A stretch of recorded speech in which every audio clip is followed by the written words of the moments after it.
What's up? What's up? What's up? What's up? What's up? What's up? What's up? What is up? How are y'all doing today? Hey guys, we are here to talk about X-Men 97 episode 3. How are y'all doing today? I'm your host, Emmanuel Eman Noisette. In case you are new here, we are going to react to the latest episode of X-Men 97. It's not going to be a full, complete Easter egg hunt breakdown or anything like that. We're just going to generally go through the episode. I'll give you my comments on it, and then we'll go at the end of this video and we'll give our rating about the episode. I'll share some more thoughts about it. So that's going to be the general flow for this video. If you do want to participate, of course, you can definitely do so on all the different platforms. Shout out to Facebook, Instagram, Twitter, wherever you're watching. But the number one place to be is absolutely on YouTube. That's where you could be you could be closer with the EFAM and have your comments seen. And you can also go ahead and join with the rest of the EFAM in the chat because it's subscribers only. And guess what? You too can be a subscriber. Share your thoughts. It's free 99. I'm not charging a dime for it at all, but you can participate, and all you got to do is just hit that subscribe, and it does help the channel out along the way. So before we get started, let's get a couple of shout outs. I just want to see who came in early and see who is here with us tonight. Let's see. I got Dexter Reason. What is going on? Thank you so much for being here, brother. Johnny Washington, what is up? Thank you so much. Come on now. Wouldn't be alive without Ms. Harper. Thank you so much for being here. Always appreciate you. Mr. Mitchell, good to see you. Thank you so much. Rizzo, what is up? Long time no see indeed. Yo, it's all good. Glad that you could make it. And yes, shout out to the replay gang indeed. So thank you so much for being here. Kristen Pratt, how's it going? Thank you so much for being here. Y'all make sure you hit the like, subscribe button, all of that fun stuff. Definitely appreciate y'all. My man Didier is back in action. What is up? Good to see you. Anthony, thank you so much for being here as well. My man Dre is back. What is going on? Thank you so much for being here. Eric, how you doing, man? Good to see you. My man Nelson is back. Thank you so much. I appreciate you watching stuff, Nelson. I really do. I appreciate you now. Trees, how you doing? Good to see you. Thank you so much for being here. Corey, how you doing? Mr. Bird, how's it going? Thank you so much. Talented One, thank you so much for being here. Zia, good to see you, homie. Thank you so much for being here. Theo is back. Good to see you. Cal Payne, what is up? All the way from across the pond, my man Stamina MC. Good to see you as well. My man Lou is back. What's going on, Derek? Good to see you, brother. We got Batman in the house. Agent, what is up? Philroy, good to see you. Intellectual, good to see you as well. Let's see. CJ is back. Thank you so much. What's going on, Ernest? Thank you so much for being here. I always appreciate you. Will, how's it going? Thank you so much for joining. Who else we got? Stu, good to see you. James, how you doing? Essence, what is going on? Oh, we got the homie Tyra. What is up? Thank you so much. And Derek, what is up? Thank you so much for being here. Shout out to everyone that has made it out tonight, guys. I really appreciate y'all. And before anybody can ask, I want y'all to understand that we do have some things here for you. I know sometimes people be like, E-Man, where you get that shirt from? E-Man, listen, sometimes you got to give them the forecast. Okay, sometimes you got to give them the forecast. You already know I'm going to rep my girl Storm all day, every day, and you're going to have to let people know what the forecast is. But I understand. Some of y'all want to give folks the forecast sometimes too. So I'm going to let you know I got you covered. The links should be in the description, but I will post them in the comments as well. But you can go ahead and head on over to the t-shirt store that I have here. We got a couple of options for you. I've just made these. There's some E-Man exclusives here. Go ahead and get you the forecast. You can get you that in different colors if you like. Get in the pink, get in the blue, whatever you need. Okay, we got variety. You can scroll down. If you want the hoodie, you can get the hoodie. You can get the classic shirt. You can get the woman's shirt. Whatever you want to rock is fine by me. So you can give them the forecast. You can give them the forecast in a different way. Okay, you can do whatever you want to do with that. Again, these are also scroll down. You can get it in the hoodie form. You can get it in a woman's tee. You can get it in a regular shirt. That's fine by me either way. And this is my personal favorite, Mr. Steal Your Girl. Okay, because we already know what Magneto's about. Okay, and in case you didn't know, The M stands for Mr. Steal Your Girl, because that's all this man be doing. Okay, all he does is go out there and steal your girl. Don't leave him around him. Okay, that's a true player for real. Okay, so we already know what it is with Magneto. So yeah, y'all can go ahead and get that. Now I have 2 stores just in case. One store is on Teespring. You might be seeing those shirts pop up on the actual YouTube video, or you can go to T Public, where not only can you get these shirts, but you can also get some of my other stuff too. You can get the TVA, support Black businesses, the Loki, I'm burdened with glorious purpose. Okay, listen. If it's time to set it off, you might need to put the chair up there. I don't know. You can get some Kang Gang stuff, whatever you want to get. It's up there, and those links are going to be in the description of the video. But I will go ahead and post both of those right now in the respective chats, so you guys can get those at your leisure. Don't say I didn't give y'all nothing. Okay, don't say I didn't give y'all nothing. All right, there you go. I put the stuff in the chats, and like I said, they're also in the description. So now we have to talk about episode 3. But before we do, I just want you to know, if you have not watched the episode, if you have not, this is your spoiler alert. Okay, you see it down there. Spoiler alert. We are going to talk about what happened in the episode. So if you haven't seen it, I'm gonna just say go ahead and roll out, catch us on the replay, or maybe you just don't care about spoilers and or whatever. If that's the case, cool. But you have been warned. Spoiler alert. We are going to talk about the actual episode. So that, with that said, wait, I had a couple comments I had to grab here. Mambo, thank you so much for that. I'm not sure if you had some, I didn't see another comment, but thank you so much, Mambo. Always supporting the channel, even on the replay, gang. I hope you're here on the live too. That'd be really cool. Let's see. Man,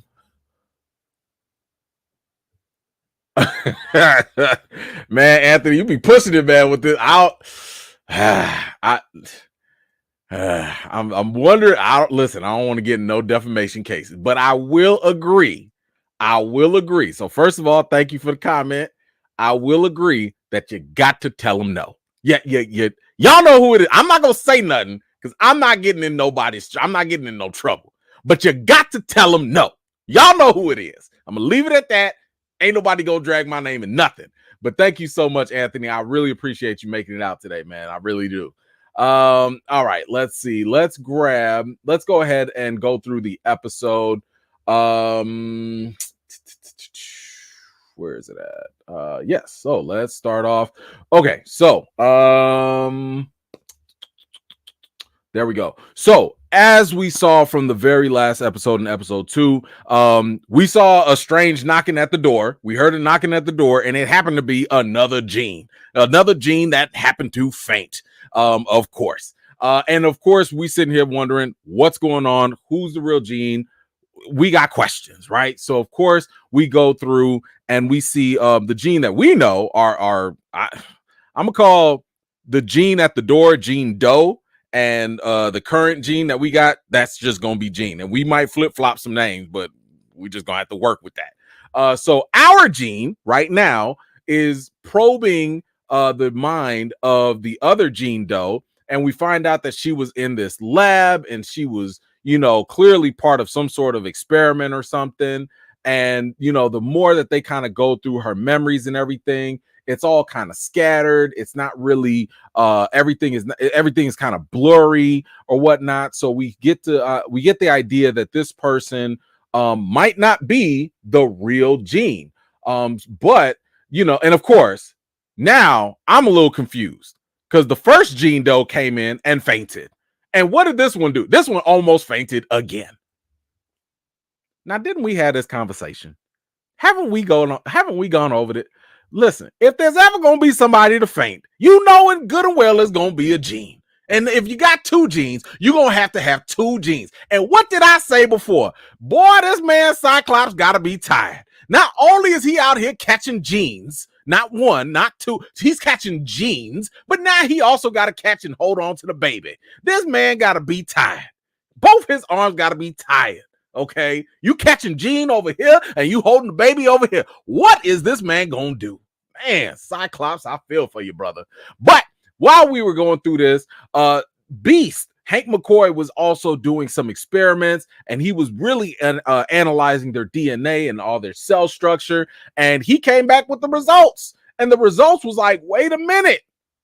The gene that we thought we knew, when we looking at the carbon dating and everything, that ain't it.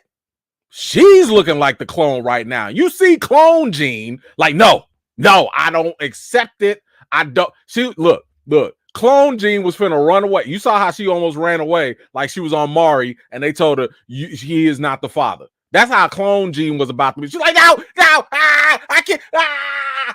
And you was gonna have the fastest cameraman to just catch up with her, because she did not like them DNA results at all, right? So clone Jean was not feeling it. But Hank was like, listen, the tests are the tests. You know what I'm saying? Listen, all I know is science. Okay, I don't know. And Jean was out here like, yo, Scott, I know this is all cap. You gonna back me out? You gonna back me up, right? Scott was like, so so what had happened? Yeah. Jean was like, oh hell no. Oh hell, boy, if you saw the hurt in Jean's face, Jean was like, oh, A2 Cyclops, you too? Ooh, that man ain't had nothing to say. He was just sitting there like,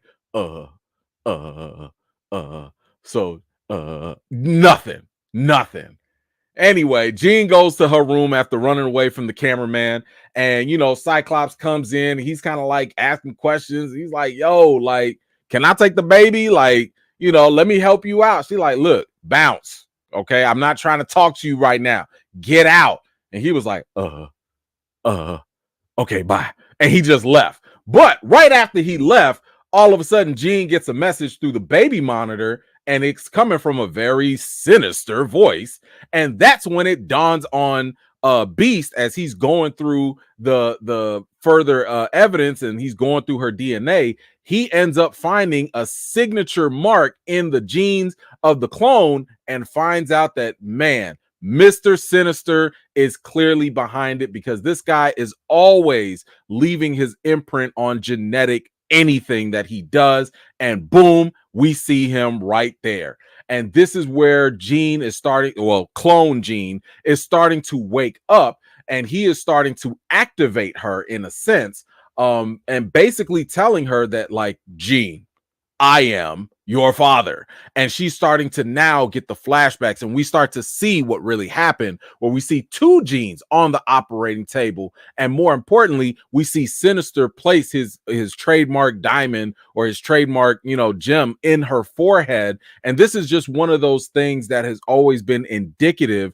of whenever somebody is under Sinister's control, or if he's one of their creations or something of that nature. So once he kind of reveals this to her, he kind of activates her almost like a sleeper cell. Boom, she's awake, she's feeling herself, and she was like, you know what, let me go through a whole Sailor Moon outfit transformation, and now she's the Goblin Queen. She's a whole different thing now, right? So I'm sitting here thinking to myself like, yo, first of all, I love where they're going with this, because this is right in line with the comics, right? Now I'll get to some stuff that happened in the old series that is being connected here, but what I love about this so far is that they are doing a very good job with connecting things from the past, because this was a plot point. I want to say it happened in season 4 of the X-Men animated series, either 4 or 5. So they are continuing that. So I do like that. Let's take a quick break and go through some of these comments here. Nelson, what you got? X-Men 97 is filling all the plot holes. Yes. Well, not all of them. There's still some questions. Like I already told y'all before, why is it that they can't sit here and just put the collar on Rogue? You could put the collar on Rogue, and her and Remy could get it on, but we'll talk about that another time. We'll get it on that another time. But anyway, so yeah, they are doing a good job of connecting this from the old one for sure. All right, Ernest, I'm gonna get to yours in just a second. because we go to the danger room and we're leaving out. And as we're leaving out, Morph is going through the schedule. I don't know why Morph got to be like this. Why did he have to go here and say, like, look at all these times that Rogue and Magneto got all this time booked? Why he got to go through that whole schedule? He was like, oh yeah, that whole thing just booked all the way. Listen, I'm not here for what this show is doing to my man Gambit. I don't like it. I don't like my man Remy getting played like this. I don't like it. I don't like it. But yeah, so it does appear as though Rogue and Magneto got a lot of time for practice in the danger room for activities, I guess. I don't know. But as things are progressing, we do see Gambit walking through because he's like, listen, I gotta make sure let me go check on some things. As he said, I gotta go find my woman. I don't know if it's still his woman, but he had to go find her. And he ended up seeing some weird glowing thing around the door, behind the door. But then we kind of also jump towards Morph, who also hears something weird going on in the bathroom, in the locker room. And it's kind of like, wait, what is all going on here? Like, this is all just kind of weird. And when we go back to Gambit, he opens up the door and it happens to be Magneto and Rogue. And they out here just melting together. And this has got Gambit shooketh. Now, I'm pretty sure Gambit was already shook with the first image. He don't want to see this. He don't want to believe it. But this right here just took it to another level. This right here is something. Listen, I don't care what that love status is. I don't care what I don't want to see nobody melting into nobody. That there are certain things you don't need in your mind at all. And that was definitely one of them.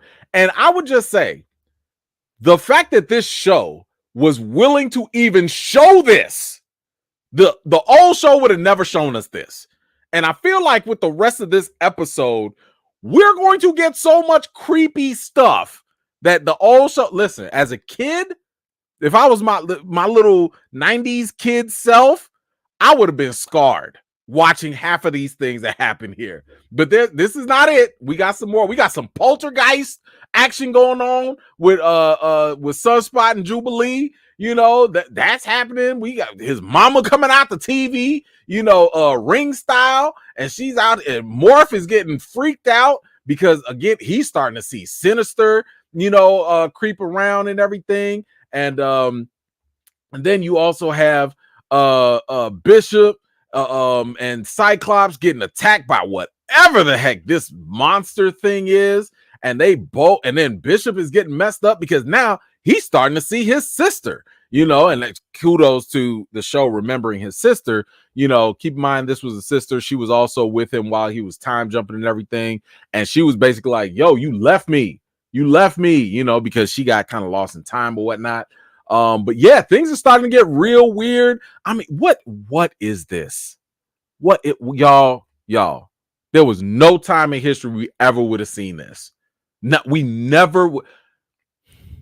This is what I be liking about these type of shows, because they understood the assignment. And what I mean by that is they understood that the people that are watching right now, we were 8, 9, 10, 12, 11 years old, whatever, while this show was coming out.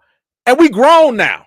Okay. We whole adults right now. So we can kind of handle a little bit more mature stuff. So I like the fact that this show decided to grow up with us. Now it's not completely mature stuff, but it is kind of sort of, getting up there. So I do like the fact that it's out there, but some of this stuff was getting weird. I mean, what the hell was this? What the hell was this when Beast saw this? And I like how he gave his classic line, "Oh dear." Oh dear. Beast was like, I don't know what the hell this is. I don't know what's going on, but this is some wild stuff. And this right here gave me straight up anime vibes. So if you are an anime fan, all of this stuff feels like stuff directly from anime, from Japan animation, mangas, whatever. All the tentacle stuff that's going on here, these weird creatures and stuff. All of this really looked like it was straight from an anime. Gambit came out there just broken. This man just that messed him up. He had no business seeing none of that stuff. And then of course, Morph is like, yo, we're in hell. Like, we are in hell right now, and the whole area starts to look like hell. And this is where I really like this, because for my anime fans, this gave me straight up Berserk fans. This looked like it was straight up Berserk. If you've never seen Berserk, man, I don't know if I could recommend Berserk, because I feel like Berserk is the kind of show, it's the kind of movie and show that maybe you need to be a little more experienced with animes. You got to be experienced. You have to have a high tolerance for violence, and extreme situations. It's not for kids. It is not that man. But I was getting, so if anybody's seen Berserk, I think you probably can agree that this scene right here definitely had some straight up Berserk vibes, where the team is just kind of stranded in this hellish area. But that did not stop them from still doing a little X-Men team up. And I was here for this. Okay. Come on through, Ebony and Ivory. Look at this tag team. I like it. Bishop getting a little power up from Cyclops, and they both going ahead and shooting off and killing all these things. I love it. I love it. I was here for it. You know what I'm saying? First of all, I'm here for any time Bishop can get a little bit more run than just jumping in time back and forth. So I love the fact that we got that. But oh no, what else we have? We also had this too. Where again, I think they're really tapping heavy into the anime vibes, and they're really getting into this thing that is really trying to show us the true powers at this point that are being levied against them. But somebody had to put this to an end, and that was none other than the real Jean. Okay, this the real Jean that really came through, and she was like, we gonna stop this. We gotta put an end to this, so she goes ahead and does that, and saves everybody. And of course, she got a faint. Come on now. How many times she done fainted? 3 times already. That's in the same episode. Like, when in doubt, Jean gonna faint. Okay, just when in doubt. And once again, what did I say? This man's arms gonna fall off. His arms definitely gonna fall off. How many times? Woo, that man got the strongest forearms and biceps on the whole team. Picking up his wife, he just be repping her just every other day, just repping. Anyway, Goblin Queen finally steps up, and she reveals herself, after doing her little costume change or whatnot. And it was she definitely started to let people know, don't come for me. She was like, I know you want to, don't come for me. Okay. And she made her exit with Nathan Summers right behind her. So before we go on, I saw a couple comments. Ernest, what you got? So what's up, Morph? What's up with Morph and Wolverine in the shower? I think I saw. Oh man, listen, hey, don't be trying to get me. Listen, don't get me canceled with this. I'm not going there with that. Okay, but I don't know. In terms of Morph, you know what? I don't know what direction they are going with Morph in this case. So far, I have only gotten the vibe, and I'm talking about from the original series all the way to this current episode. I've only gotten the vibe that him and Wolverine are just really good friends. Now, does that mean that Morph might not have other feelings? I don't know. I haven't personally seen that, but is it possible? Maybe.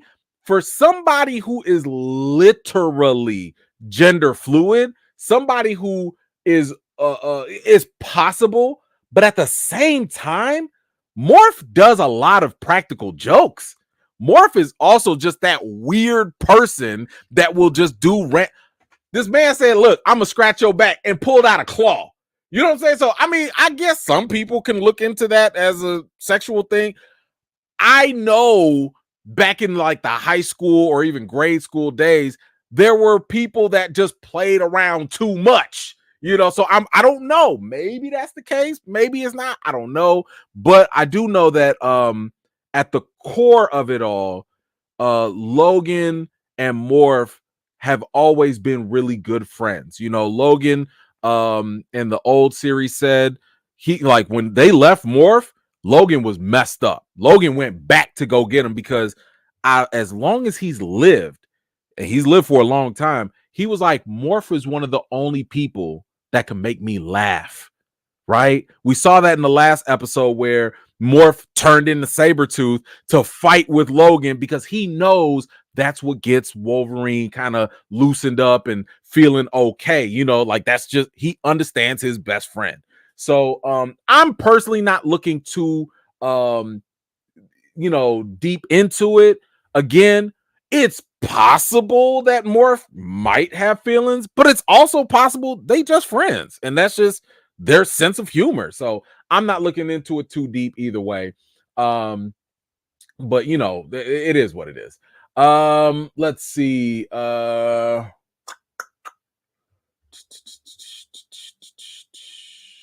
Okay, I'm gonna save that for a little later, Mambo. I'll get back to that. Nelson, what you got? Goblin Queens created some creepy creatures. Yes, a lot. A lot of them were very creepy. Definitely strange. Definitely strange. Yes, agreed. Wraith, what you got? A possible reason why they don't use the collar on Rogue is because those collars were radiation to negate mutant powers. Yeah, I mean, listen, I all I'm saying is that for about 4 to 5 years, they had the ability to turn off powers. So maybe if there was a safe way to do it, I'm just wondering if there was, because we haven't heard of a negative consequence to it. It's possible, it's definitely possible, but I'm just thinking, like, the same way Professor X came up with a way to help Cyclops with his eyes because he came up with the visors for him. I'm just thinking the technology exists. I wouldn't be surprised if there was a way that they can kind of turn Rogue's powers on and off. That's all. And I'm not saying she got to keep the collar on forever. I'm just saying, like, yo, when you and Gambit want to do a little something, pop the collar on. 5 minutes, 10 minutes, 15 minutes. That's all. Little radiation ain't hurt nobody. Anyway, don't take my word for it. I ain't no doctor. But thank you so much for that. Appreciate you. Okay, we'll save that for later too. Gambit's beignets. Hello, Eman and fam. Magneto's catsuit causes feels. Maybe it is. Maybe it is. Like, listen, Mr. Steal Your Girl. Hey, if the ladies like the long gloves, I guess go for it. I guess. I don't know. That ain't, I mean, listen, I ain't seen Gambit change his clothes. He only had that one little topless, crop top or whatever. And that's about it. Maybe Rogue ain't into that. I don't know. Actually, no. Speaking of Rogue, did y'all see this? So after they went through this whole hellish nightmare, which, by the way, I had some questions about that. If all of that was a mental projection and they were doing all this stuff, but they were really in the mansion, they was really using their powers. Like, the whole time, Cyclops and Bishop, they using their powers. I'm like, nothing got destroyed? Or was it all in their head? I don't know. But look at this. When they came, look who came to check up on Gambit. Look, right after she walked in with Magneto, she wanted to go check on Gambit. Really? That's when you wanted to check in on? Okay. Okay, Rogue. Now you care. Now you care. What Gambit feeling. You wasn't caring all them times in the danger room trying to play my man Gambit. I don't like it. But Morph ends up talking about, like, once it's confirmed that it was Sinister behind all this, man, Morph is like, yo, that guy Sinister is jacked up. And this is a callback to what happened in the earlier seasons, where not only was Morph presumed to be dead, but it was Sinister that brought him back to life, and Sinister also controlled him. So when he had those dark circles around his eyes, this was basically a callback to when he was traumatized. And look who's right behind him. Wolverine is right there. And let me also kind of point this out too. You know, Morph is not the only person that's had traumatic situations. Wolverine did too. Listen, I don't know if some of y'all remember, but there was a mutant that had Wolverine shook. I mean, this was the first time I had ever seen Wolverine run away. This is the first time Wolverine started crying. Like, Wolverine was like, I can't do this. Like, it was messed up. And it's a similar thing that happened to Morph, because Morph got really messed up with the Sentinels. When the Sentinels first came around in the first couple episodes and they like pretty much killed him, that really jacked him up. So he's always got a fear of Sentinels. So even if you go back to the first episode, you might see him kind of hesitate a little bit, you know. So even dealing with Sinister in this case, and shout out to the creators for this, just again for this callback, they're showing that, yo, you don't just get over this level of trauma. You know, this trauma is still present with him. And Wolverine understands. He's right there with him. He, you know, that's his boy right there. Anyway, you know, Jean right now, the real Jean, she's here and she's really just kind of suffering at this point. She can't control her powers. You know, keep in mind, this is something that mutants have to figure out early on, but because her mind is so fragmented at this point, she can hear everyone's thoughts. She's psychically linked all over the place, so she cannot control what's going on with her powers, and that's why Beast had to sedate her. Meanwhile, at Sinister's lab, we find out that he wants to make the little baby, Nathan, invulnerable, right? And he wants to make him even more powerful. So that's why he put him in this container, you know, to subject him to a lot of his experiments. And basically, what probably was happening was that he was probably subjecting the baby to, you know, maybe different viruses or different things so that the baby could build up immunity to it. So that's why later on, when we see that he you know, breaks free or whatever, he gets sick, right? We'll get to that later. But, you know, Sinister's goal was to make the baby more powerful, because he's always been obsessed with making mutants and taking mutants to the next level. That's why him and Apocalypse kind of get along to that degree. Let's see, what else do we have? So then, of course, you know, they got a strike team. They put a strike team together. And this right here, even though it's very subtle, I love this, right? Magneto's like, listen, I'm going to go ahead. We're going to lead this strike team. But I like this subtle thing right here. That hand on the shoulder, because Morph is the one that brought them to Sinister's lab. He's been tortured in Sinister's lab. He's suffered a lot. Even Magneto is showing compassion and understanding, because they know how jacked up this was for him. And of all people, Magneto should understand, given his tragic past, being a child from the Holocaust. So he, you know, I just like the idea that even in these small moments, they're showing that understanding, that sympathy, that empathy and compassion for their fellow mutants in those cases. Anyway, they go inside, and of course, they meet up with the Goblin Queen, and they're already ready to like basically go at her. And this is where I really like Morph showing off. If I'm not mistaken, I believe he turned into Magic. And Magic is the one who was from the New Mutants movie that hopefully y'all didn't watch. Y'all don't need to watch it. But I just thought it was pretty cool that he was able to not only turn into her, but also have her sword. Now, one fun little fact, that, at least from what I've seen, is that Morph, I think, is probably a little bit more powerful or proficient with his abilities compared to Mystique. I think Mystique can do a little bit more on the molecular level. Like, she's a better mimicker.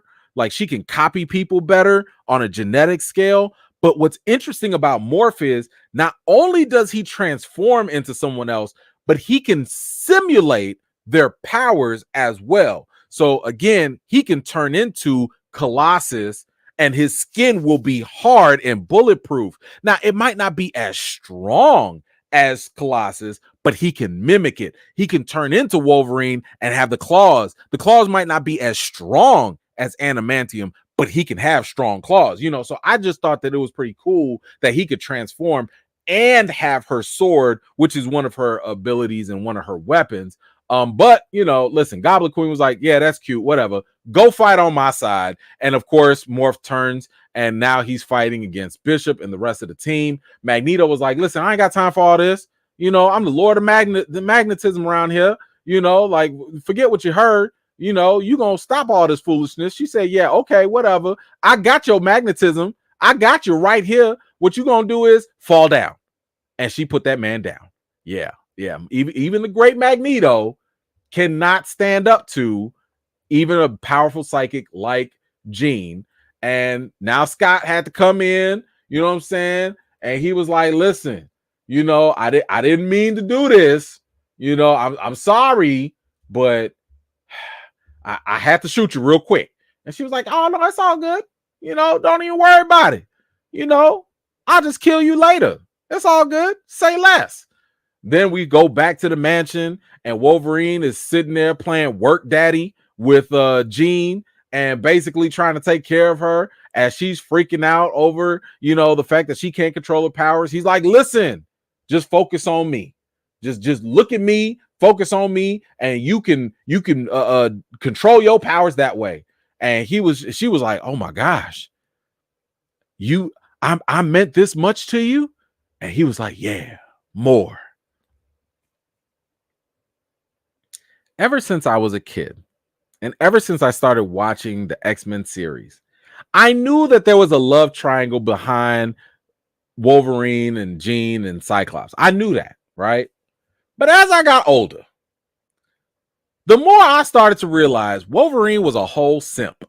Like, this man was simping over this girl every single time. And, you know, you would think that he would at least have reason for that. This man ain't never been with Jean. He ain't never laid up with her. He ain't never take her out for a cup of coffee. Like, what? What are you doing? Now, I'm not going to talk about what happened in the comics, because what happened in the comics is very different. I'm just talking about for the animated series. This man was such a hater that when Jean and Cyclops was getting married, he was out in the danger room trying to fight against Cyclops replicants. Bro, you've been in relationships. You've had other people in your long life, but you sipping and caping over Jean? Like, this man is like, I'll risk it all for Jean. Everything for Jean. All of it? All right, man. All right. Anyway, so she finally starts to realize that, oh, by the way, Logan, that's nice and all, but I'm worried about my baby daddy. I'm worried about my man, Cyclops, because he's getting hurt right now. And she was like, listen, it's time to get to work. Now, you already know when you got to get that ponytail together, it's time to get to work. Get your minds out the gutter right now. I don't want to see no comments about that at all. Don't even do it. But yes, she had to get to work. And she said, listen, I ain't even got to be there. I'm not even going to be there. I'm about to go ahead and take care of this the old-fashioned psychic way. And we going to do this thing psychic style. And she went there and attacked the other evil Jean through her mind. And she projected herself and basically transported her where psychics tend to go, which is that astral plane. So as they are going there in the astral plane, she had to kind of remind her, real Jean had to remind the fake Jean who she really was. She was like, let me tell you something about this Phoenix. Okay. I don't know about you, but I was power incarnate. Okay. I was the definition of power. I don't know who you came from, little girl, but I was the one that had all the power. Forget He-Man. It was me. And look at her. She said, I got you in my palm. Okay. You my daughter. Okay. You not gonna play these little games when I'm Jean Grey, the whole Phoenix. But let's go down a trip down memory lane and brought her back to when Professor X, first met her, and they started to remember where she was, how she got her powers, what was going on. And this was stuff that was needed for the clone gene at the time. But this was another turning point. If anybody's really wondering, why did they have a turning point? Why did Evil Gene, actually break? It was because of this scene. And by the way, this also looks like, some anime situation going on here. But what Jean, the real Jean, did, she reminded her that she gave birth to Nathan Summers. Why is that important? Because as the clone, the real issue that was going on with the evil clone is that she was having an identity crisis. She was sitting here thinking like, wait a minute, I'm Jean. No, you're not Jean. I'm Jean. I remember this. Don't I? Like, she's having that identity crisis and she don't know what's real, what's not, whatever. Not to mention she's also being manipulated by Sinister. But what real Jean did by showing her that no, at the end of the day, the one thing that separates you from me is you gave birth to that baby. You are that baby's mother. You are the one that had that and I don't. And that is the key. That's the reason why she was like, you're right. Nobody can take that away from her. So that was the real turning point that made her be like, you know what? It's all good. Cyclops, let's go. We got to protect our baby now. So they go ahead. They turn on Sinister. Of course, he gets away. But they prematurely break the container that was holding the baby. Again, he was being exposed to a techno-organic virus.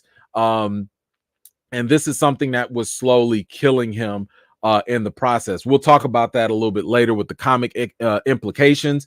But what I really, really liked here was this scene right here. And that was Cyclops really going through his own personal trauma. Please keep in mind, when it comes to Cyclops, he was abandoned. Him and his brother were abandoned, not because his daddy didn't care. We later found out in the old series that his dad, basically, the plane was going to crash, and he had Cyclops hold his little brother. They put him on a parachute, kicked him out of a plane so that they could survive. And, while the dad later survived, the mom didn't. But what ended up happening is Scott grew up in a lot of foster homes. And of course, we already know the foster system is not always ideal. And because he was a mutant, that made things even worse. So he had an extremely rough childhood. And this is why he even said, like, do any of y'all knows what it feels to be abandoned?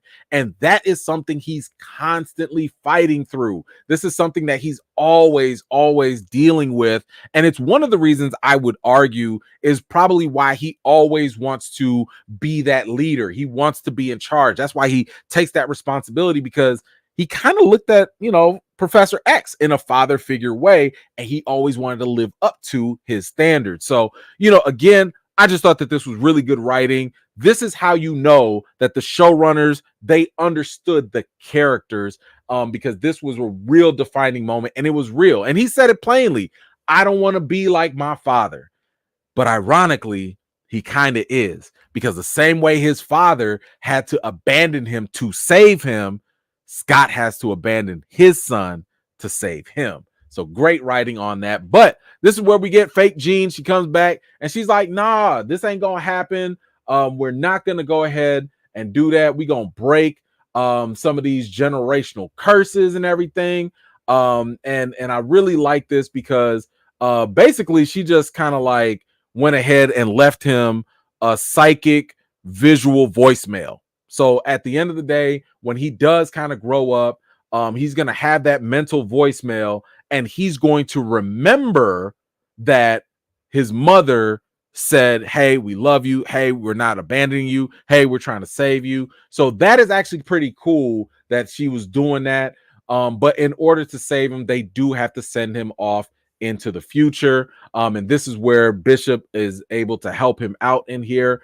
And for those of you that don't know, Nathan Summers is basically who becomes Cable. If you remember Cable, either from the Deadpool movies, or even in the very beginning of this animated series and the old series, Cable shows up, and they later on reveal that Cable is the son of Jean and Cyclops. But now we're getting the reason why, right? So for those that are also wondering, his arm that basically looks like cyborg almost, that's part of the techno virus that is like eating away at him. Now I don't know if they're going to keep this continuity or not, and somebody can correct me if they have in the comics. But one of the things that's going on is Cable is super powerful. Like, Sinister was right. Jean and Cyclops' kids, they have more kids later. Their kids are stupidly powerful. So because they're so powerful, sometimes you have to put a couple limits. So Cable, his mutant ability is actually keeping the technovirus in check.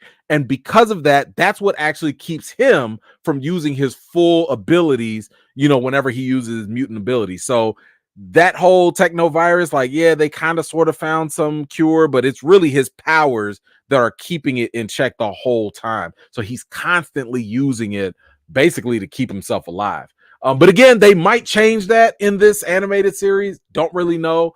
But we will find out a little bit later, maybe. But we have the new Jean, new Jean, new name, who's now going under Madeline Pryor. So now she is out here and she is going to leave. She's going to go lead her own life. The two of them, basically had this nice little heart to heart. But I'm gonna call Cap on one thing. And one part of this episode, Madeline thought she was slick. Madeline came here talking about, oh, we don't know which one of us really married Scott. We don't know which one was, Phoenix. Yes, we do. It wasn't you. It wasn't you. That not at all. This is the Jean that married Scott. This is the Jean that did not marry Scott. This is the Jean that did not have the baby. This is the Jean that did. This is the Jean that did have the Phoenix Force. Why? Because we had seen on two different occasions that in the beginning of the old series, Sinister did capture Cyclops and Jean, but he didn't do anything with them because it got interrupted. They got rescued. However, in season 4, maybe in season 5, Sinister came back, tried to capture them, but ended up capturing Jean. And he had Jean for a minute. We didn't know where Jean was, what was going on. She was just gone. And then later on, she popped up. So the Jean that was the Phoenix, the one that got married, that was the normal Jean. That was normal Jean. This Jean, this clone, she's only been around for 1 year. That's it. From the end of season 5 to when she returned, clearly that was her that returned, the clone, and into this season. So only 1 year has gone by. So yeah, that's all Cap talking about. We don't know which one is what. Yes, we do. Well, yes, we do. That's the real Jean. That's the fake Jean. That's it. That's it. Don't play. But anyway, we fast forward and we get to the awkward moment because now, what you do with this? What you do with this? And y'all let me know what y'all think. What you gonna do when you find out that your significant other was really a clone and you had a whole baby with that other clone? Probably said some nasty things. Probably did some nasty things. Probably said some sweet things. You probably did a lot of things. But that wasn't your main thing. That was not your boo thing. What do you do when the real one come back home? Like, this reminds me of the Endgame Infinity War situation where people got dusted for 5 years. They done went ahead, remarried, because it was like, well, I guess you was dead for like half a decade, and then the real person come back. What do you do? Because I don't know. I don't have the answers. I mean, let me ask you this. I ask you this. If you were the one that were cloned and you came back, do you forgive your significant other? because they didn't know. Because you still got to deal with the fact that they had a whole baby with this other person, this other clone that was not you. See this? Woo, this is some woo-wee. This is some mess. Some mess. Now I will say this too. This series is trying to protect Cyclops. Okay, because if you're a comic fan, you know in the comics, Cyclops still had the baby with Madeline Pryor, but the second the real Jean came up, Cyclops was like, bye, and went to the real Jean. Played that other girl to the left, you know. So I'm just saying, Cyclops in the comics was a jerk. Okay, he was a full jerk. So they saved him here. They saved him. You know, he didn't say nothing. He didn't pick nobody. He let things play out, which is also the smart way to go about things. You listen, fellas, don't say a word. You just let the situation play out. Okay, I'm just saying. But this has got to be hella awkward. What are these conversations like? What is this relationship gonna be like? I mean, and he can't lie to her. She can probe his mind at any time. Ooh, that's I couldn't be with no mutant. Not me. Sorry. Nah, man, I couldn't do it. Anyway, we fast forward and we see my girl Storm out there at a bar, you know, minding her own business until lo and behold, look at this. Forge. In case y'all forgot, Forge is another mutant. He was in the former series and he was in a couple different facets. So in the present day, he was part of the X Factor. That was basically another secret co-op group of mutants that would do stuff with the government, kind of like the CIA, I guess, or task force of mutants working on the government. They used to fight against the X-Men, but then they kind of like, you know, were befriending them, so they are all good. So he is a friend of Professor X, but in other storylines, he was also someone that worked with Bishop in the future. So you know, and he's like very tech savvy, right? Like he's that kind of guy that can just like come up with a lot of inventions. He can figure stuff out. He can create things. So he's incredibly intelligent at that in that facet. So when he sits here and tells Storm, let's see what we can do to try and help you out and get those power back, she's like, yo, word. By the way, look at them cheekbones. My girl's cheekbones is back. I love it. I love it. Come on, cheekbones. But yeah, so that's what Forge is, to try and help her out in that case. And for the okay, I won't spoil it, but for some comic fans, you already know you might already know what happens with Forge and Storm.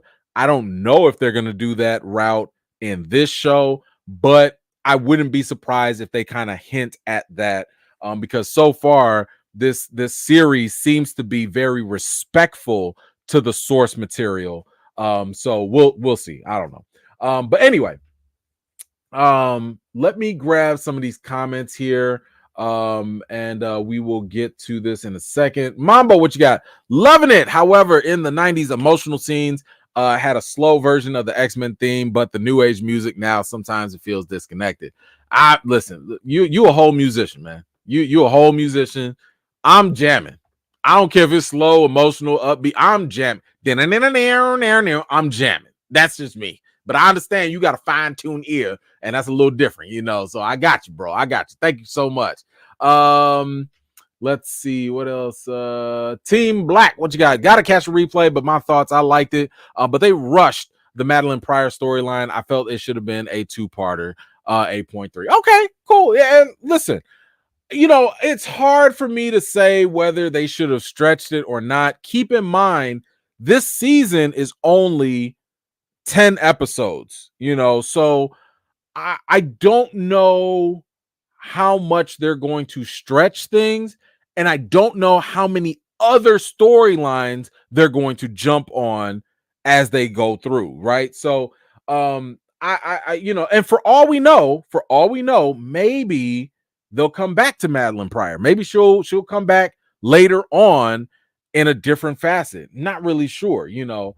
But we'll have to wait and see where they go with it. I'm just saying I will wait until we see the full package and then judge it, because I don't know what they're doing. I don't know what episode. Listen, I told y'all this is as far as they go with the episodes that were previewed for people. So nobody knows what's going to happen later. Don't let no big channels fool you talking about we know what's going to happen. No, they don't. Nobody knows what's going to happen. We all on the same ride together at this point. But thank you so much, Team Black. Appreciate you. Mambo, again, thank you so much. Professor X later helps Rogue controller powers. That's pretty cool. That's cool. I hope that they implement that in the show, because she's only been there for a couple years. Like, what y'all been doing all that time? Just saying, what y'all been doing? Let's see. The cat. So it had to have been the episode where he kidnapped her, like in season 4. It had to have been that, because that's the only time where Jean was kidnapped. Nobody else was there to help her. She was gone for an X amount of time, no pun intended, and she just mysteriously came back. That's the only time that makes the most sense. But I don't remember the exact episode. I would have to, and I just rewatched everything, but I know it's in season 4, maybe in early season 5. It's somewhere around there. But yeah, that's my best guess right there. Gambit, what you got? I want to know why the Sentinels are still so poorly made. I feel like this is where Stark Tech will really become a problem when the incursion starts. So, interesting question, interesting point. I would wonder for 2 things. One, keep in mind that one of the ways that the Sentinels were being made was because of Master Mold, and Master Mold got destroyed. So, well, twice. So Master Mold might have been one of the reasons why they were making all the Sentinels a certain way. And later on in the distant future, that's when they perfected the Sentinels. And keep in mind, that's when we got Nimrod. So when Nimrod came around, he was kind of like the perfect Sentinel, right? Like he could reconstruct himself, he could do all of that stuff. But I would probably argue that one of the reasons why they're poorly made is because they're expensive.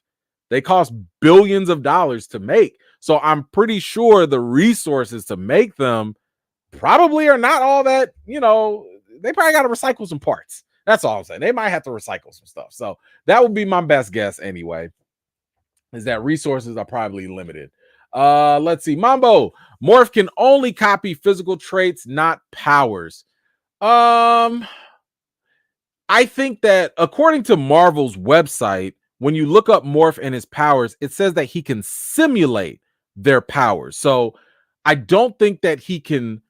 So if he turns into Wolverine, I don't believe that he can actually heal himself, right? Like that's Wolverine's power. I don't think he can heal himself. But if he turned into Angel, before he turns into Archangel, he can get his wings. His wings are part of his mutant power. Like that's part of it. But he just simulates it, right? So even when he turned into Psylocke, he didn't have her powers, but he was kind of using some martial arts. And I'm like, I ain't never seen Morph do that before. So anyway, I think it's a little bit of both, where like he can copy it and give you a cheap imitation of it, but he's obviously never going to be the full thing. So yeah, I think you're right, but to a degree. Let's see. Nerdy, what you got? Thank you so much. I renewed my Disney Plus subscription for the first time in 2 years just for X-Men 97, and it's fantastic. Also, we all know you have a Marvel bias. I do. But will you be reviewing weekly Creature Commandos this fall? So it depends. Well, that's funny. It depends. I don't know very much about Creature Commandos. I think that it will depend on the episodes. One thing that I also kind of do, and this is as a reviewer, I like to know, I have a little bit of a criteria. One, I need to know, am I going to get some previews or anything? Because unfortunately, my time is limited. I don't do this full time. I just came off of work. Like I just came from my 9 to 5, came home, kissed the babies, said hello to the wife, sat down here, and here I am. So like I don't always have enough time to cover as much stuff compared to people that do this full time. So I need to know, can I get a preview or can I get the episodes early? Because I also need to know, am I even going to be interested? Because I'm not covering anything that I'm not also interested in. Like, if I don't like the content, if I'm not interested in it, I'd rather focus my time on something that I care about or that I'm willing to talk about. So there's that. But yeah, that's the main point. That's the main thing. Can I get some previews just to see if I like it? Is this something I'm interested in? And do I have time? Do I have time? So I can't really tell you exactly if I'll do it, but I will tell you that I am going to give it a shot and I am going to check it out. Because I'm very curious about what the DCU does. I'm rooting for the DCU. I hope the DCU can rebound and do well so that we can be very interested in it. So that's the most I can tell you on that. Gambit, what you got? Thanks for clarifying the pair of jeans. You're welcome. Thank you so much for that. Nelson, what you got? Love the new teasers and the intros. I do too. I try not to watch them too much though, because I feel like they be showing a little too much. But we'll see. We'll see what happens with it. Kat, what's going on? In the X-Men comments, there is an instance where Madeline Pryor possesses the Phoenix Force, and Jean Grey absorbs its power to defeat Madeline Pryor. Will we see that? Here's the thing. I would not put it past this series to revisit the Phoenix Force. The mere fact that they even dropped that again, because the Phoenix Force loves it some Jean. It loves Jean. And now that Jean and listen, you got two scoops now for the Phoenix Force. Listen, 2 scoops of Jean. That sounds good, probably to the Phoenix Force. So I wouldn't be surprised if that does happen. But again, who knows what they do in this series? Like, this series is taking on a new sense of energy that the old series didn't. Or it's taking it up a notch, I should say that. So we'll see. We'll see. I hope so. That'd be great. I'm here for it if they go that route. Anthony, thank you so much. So do you think 90s Spidey will cameo? If so, when? Yes, I do think he will cameo. Brad Winderbaum, second in command, the guy that does animation, streaming, everything Disney Plus for Marvel. He already kind of teased that basically anything can happen. And he did say that we will see a lot of cameos, just like we saw in the old series. And if you recall, in the very first episode, they showed that little piece of newspaper right in the beginning of the Daily Bugle, and it had "Is Spider-Man a Mutant?" right there on the newspaper. So it is entirely possible that the 90s Spider-Man can show up here in this one, because if I recall correctly, the X-Men showed up in his show. And if I also recall, I believe I read a report saying that Marvel in 2009 got the rights to use Spider-Man in animated form, so they can put Spider-Man in this. Now, he will be the animated version, so I doubt they'll put Tom Holland's version in, but they will put that animated version into the show. But I'm just not going to have huge expectations on that, because if you watch the old series, they did a lot of cameos, but those cameos were blink and you miss it. They were not very strong cameos all the time. Like, you might see Punisher and that's it. You might see Doctor Strange, but he ain't got no lines. You know what I'm saying? So like, it would depend. I wouldn't be surprised if they do that, but I would love it if they brought Spider-Man in. I'd love it. Anyway, I'm going to ignore that other comment, but thank you so much for that as well. Appreciate you so much. But guys, this is the time where I need y'all to give me your rating on a scale from 0 to 10. What did you think about episode 3 of X-Men 97? While you guys are giving your take, I'll go ahead and give mine. So I definitely liked the drama. I liked the character exploration. I liked how they capitalized on Cyclops's issues. I liked how they really pushed the mature, or the more mature themes with the horror, the hellish stuff. Really showing you, by the way, what Jean is capable of. I like the idea of connecting Cable's story basically paying off what they built up in the last series as well. I don't know if there was anything totally negative per se. Nothing that I could really think of that was really negative, but decent action. And I would say this is probably more drama than action. So I kind of like that because X-Men is not always about action. Sometimes it's about drama too. I think I'm gonna give it a 9. I think I'm gonna give it a 9 out of 10. I like this episode. This was solid. And again, based off of my interview with the director, he said that if these are the slowest episodes. Now, this is big talk, right? He could be capping. I don't know. But if you tell me that these are the slowest episodes, my expectations are now raised for episodes 4 through 10. So let's see what happens. Let's see what happens. But I'm gonna give it a 9. Let's see where y'all kind of stand on it.